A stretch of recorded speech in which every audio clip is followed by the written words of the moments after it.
برداشت کی، اب اوپر سے یہ راکٹ حملے۔ خدا کی قسم یہ ناانصافی ہے۔ غزہ میں جہاں لوگ ناقابل تصور بھوک کا سامنا کر رہے ہیں، وہیں اسرائیلی حملے بھی تھمے نہیں ہیں۔ اقوام متحدہ کے فوڈ اینڈ پروگرام نے خبردار کیا ہے کہ غزہ میں ہر 3 میں سے 1 شخص کئی دن تک بغیر خوراک گزار رہا ہے۔ ورلڈ فوڈ پروگرام نے ایک بیان میں کہا کہ غذائی قلت میں اضافہ ہو رہا ہے اور 90,000 خواتین اور بچوں کو فوری علاج کی ضرورت ہے۔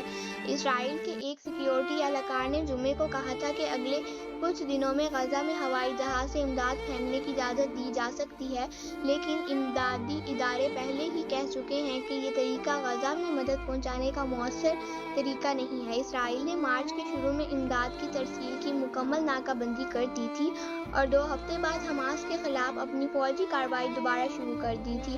غزہ میں بھوک سے مرنے والے فلسطینیوں کے لیے لندن سمیت دنیا بھر میں احتجاج ہو رہے ہیں۔ دوسری جانب اقوام متحدہ کے سیکریٹری جنرل نے غزہ میں فلسطینیوں کی تکلیف پر عالمی خاموشی کو ناانصافی قرار دیا ہے۔ غزہ کی زیادہ تر آبادی متعدد بار بے گھر ہو چکی ہے اور ایک اندازے کے مطابق 90% سے زیادہ مکانات جزوی طور پر تباہ یا مکمل منہدم ہو چکے ہیں۔